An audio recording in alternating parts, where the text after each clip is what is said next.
Hi, అందరూ ఎలా ఉన్నారు? ఇంటి దగ్గరే ఉన్న స్విమ్మింగ్ పూల్కి అయితే వెళ్ళాము. ఇంట్లో ఉండలేక వేడిని అస్సలు తట్టుకోలేకపోతున్నాము.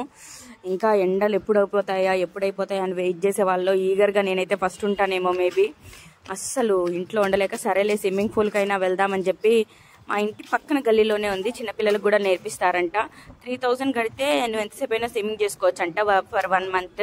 స్విమ్మింగ్ కోచెస్ కూడా ఉన్నాయంట. బాగుంది. వాటర్లో మాత్రం వాటర్ మంత్కి వన్స్ వాటర్ చేంజ్ చేస్తారంట. బ్లీచ్ మాత్రం బీభత్సంగా వేశాడు. పిల్లల్ని తీసుకెళ్లే ఉద్దేశంలో ఎవరైనా ఉంటే ఫుల్గా బాడీ మొత్తం లోషన్ అప్లై చేసి తీసుకెళ్ళండి. తర్వాత ఇబ్బంది పడకుండా, వాళ్ళకి అన్కంఫర్ట్గా అనిపించకుండా. ప్లస్ అక్కడే మనకి ట్యూబ్స్ కావాలన్నా, ఏమైనా హెయిర్ క్యాప్స్ కావాలన్నా, ఏం కావాలన్నా, స్పెట్స్ కావాలన్నా వాళ్ళు మనీ ఇచ్చి కొనుక్కోవడమే. మనం జస్ట్ మన కాస్ట్యూమ్ మనమే వేసుకోవాలి. వేరే వాళ్ళు ఏమి స్పెషల్గా కాస్ట్యూమ్ అయితే ఏమి ఇవ్వరు. జస్ట్ ఫర్ 1 hour వాళ్ళ కాస్ట్యూమ్ అయితే ఇవ్వరు కదా. 150 రూపీస్కి 150 రూపీస్కి అది వర్త్ అంటే వర్తే. ఎందుకంటే చిన్న పిల్లలు కూడా మునిగిపోకుండా, ఇటు సైడ్ చిన్నపిల్లలకి అటు సైడ్ అడల్ట్స్కి అనమాట. చిన్నపిల్లలు నిల్చునే అంత హైట్లో అయితే ఉంది వాటర్. బాగుంది. కానీ బ్లీచ్ మాత్రం చాలా వేసేసాడు.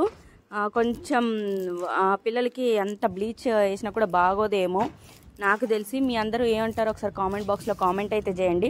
మేమైతే బాగా ఆడుకున్నాము. ఉన్న కొద్దిసేపు అయితే ముగ్గురం, ఫస్ట్ టైం కాబట్టి ముగ్గురం వెళ్ళాము. ముగ్గురం దిగాం. ఆ తర్వాత పైకి వచ్చేసి మా హస్బెండ్ వీడియో అయితే తీశాడు. రా అని చెప్తే రావట్లేదు. మాకు టైం అయిపోయింది, వెళ్ళమని చెప్తున్నారు. వాళ్ళైతే మనల్ని 100% గుర్తుపెట్టుకుంటారు, ఎవరు ఏ టైంకి వచ్చారు ఏంటి అనేది గుర్తుపెట్టుకుని కరెక్ట్గా చెప్తున్నారు అనమాట. మేడం మీ టైం అయిపోయింది అని. కానీ చాలా బాగుంది. 1 hourకి మనం వెళ్ళింది కూడా ఫుల్ ఎండలో, కానీ వర్త్. 150 రూపీస్కి పిల్లలు ఆడుకోవడానికి అయితే మేము వచ్చేసే టైంకి ఇంకా క్రౌడ్ వస్తూనే ఉన్నారు.